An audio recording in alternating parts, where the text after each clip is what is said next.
Assalamualaikum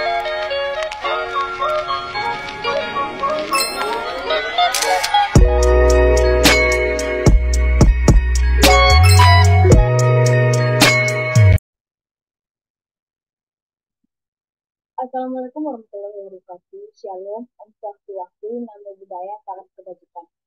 Perkenalkan, nama saya Rianti Simanjuntak dengan NIM B1B12205. Prodi Ilmu Pemerintahan, Fakultas Hukum Universitas Jambi. Jadi di sini saya akan menerangkan materi mengenai fitur pajak dan dampak pemungutannya. Apa sih fitur pajak dan dampak pemungutannya? Dalam bagian ini akan diulas berbagai fitur pajak dan dampak penanganannya, khususnya pada sektor usaha atau industri dan perusahaan. Sebelum sampai pada pembahasan tersebut, sebaiknya dipahami dulu berbagai fitur pajak yang dapat digolongkan ke dalam pajak langsung dan pajak tidak langsung. Keterkaitannya dengan penerimaan negara serta dampaknya terhadap kesejahteraan sosial. Proses bagaimana terjadinya produksi dan harga terkait dengan pajak juga dibahas.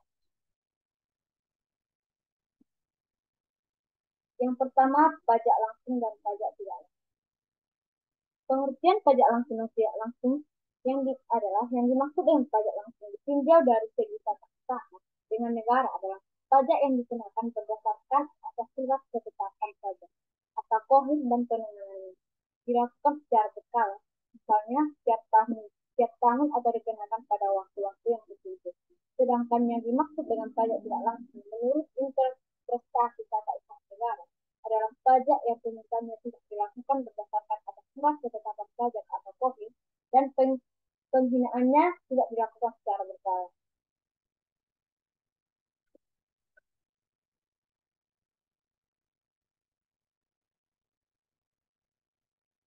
Yang kedua, pajak langsung dan pajak tidak langsung sebagai sumber penerimaan negara.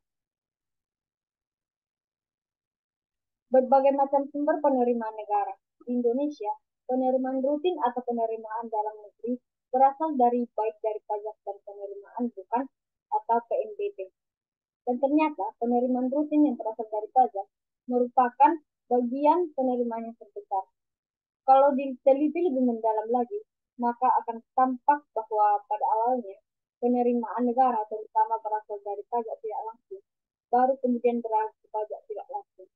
Sebenarnya, keadaan ini tidak perlu membuat kita heran, karena memang dalam kenyataan, penerimaan negara-negara sedang berkembang yang berasal dari pajak, sebagian besar adalah dari pajak tidak langsung. Sebaliknya, bagi negara-negara yang sudah maju, penerimaan pemerintah atau penerimaan negara yang berasal dari pajak, sebagian besar berasal dari pajak tidak langsung. Di Indonesia, penerimaan rutin atau penerimaan dalam negeri berasal dari pajak dan penerimaan bukan atau PNBP. Dan ternyata penerimaan itu rutin yang berasal dari pajak merupakan bagian penerimaan terbesar.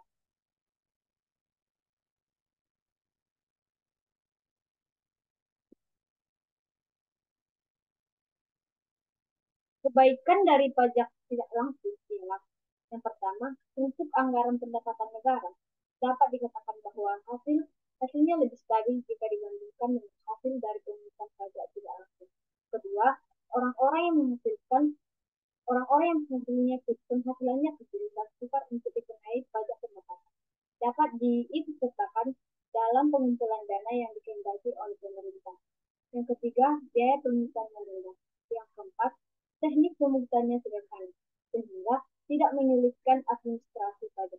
Dan yang terakhir, pajak-pajak tidak langsung sesuai dengan maksud dan tujuan sebagai salah satu alat pengatur dapat dikendalikan oleh pemerintah dengan cepat dan relatif mudah. Pengaruh pajak langsung dan pajak tidak langsung terhadap kesejahteraan sosial. Maaf, saya ketinggalan tadi. Kekurangan-kekurangan dari pajak tidak langsung adalah yang pertama, kurang memenuhi rasa keadilan karena tarifnya bersifat regresif. Kedua, secara baik dalam arti bahwa yang memikul beban pajak adalah bukan destinarinya.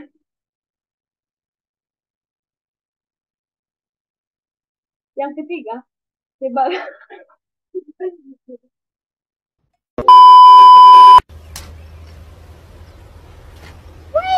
minute. Who are you? Sebagai alat ukur untuk mendorong peningkatan produksi.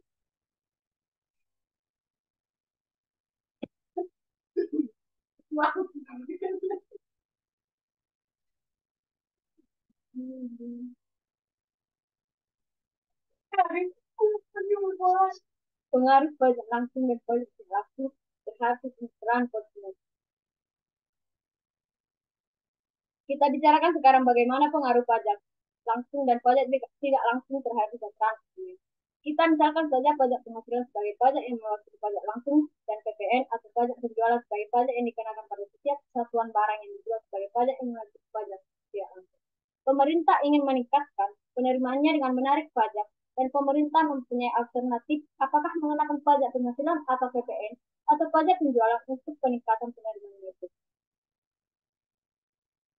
Untuk menyederhanakan persoalan ini, dianggap ada seorang konsumen yang perilakunya mewakili konsumen-konsumen lain sebagai wajib pajak yang memiliki penghasilan yang sama. Lebih lanjut lagi, diasumsikan pula bahwa konsumen tidak akan berhenti membeli barang walaupun harga barang itu naik sebagai akibat dikenakannya PPN atau pajak penjualan. Kemudian, masalahnya ya, manakah yang lebih baik untuk dikenakan pajak penghasilan atau pajak pendapat nilai atau pajak penjualan? Analis ini akan melihat besarnya atau tingginya kekuatan yang hilang sebagai akibat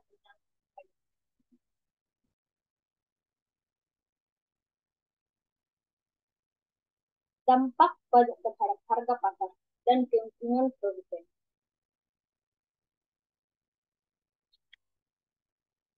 Yang pertama, pasar persaingan terselubung. Pajak penjualan per unit atau pajak spesifik. Jadi, mengapa dengan dikenainya pajak penjualan per unit barang yang dijual dapat terjadi pergeseran beban pajak dan kalau pajak itu bersifat langsung, tidak ada pergeseran beban pajak itu. Yang kedua, pajak langsung.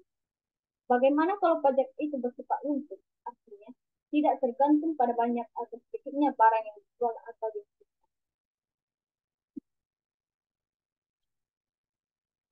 Yang ketiga, pasar monopoli. Pasar spesifik. Bagaimana pengaruh dari pasar terhadap tingkat harga? Apakah monopolis dapat menggeserkan beban pajak itu kepada konsumen atau tidak? Yang kedua, pajak.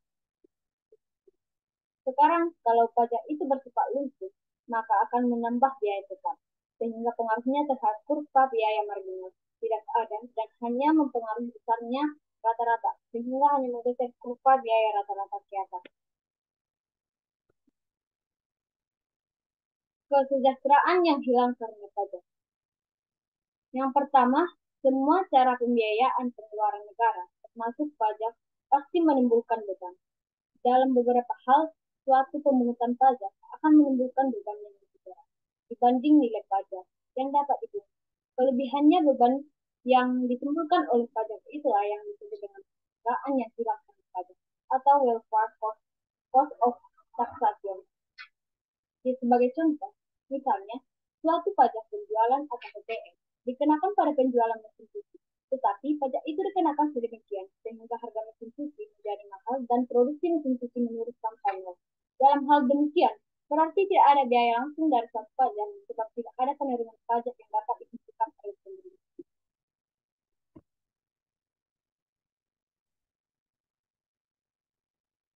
Jadi kesimpulannya, pajak adalah kontribusi wajib kepada negara yang terutang oleh individu atau perusahaan yang bersifat memaksa berdasarkan undang-undang dan digunakan untuk keperluan negara demi kesejahteraan rakyat.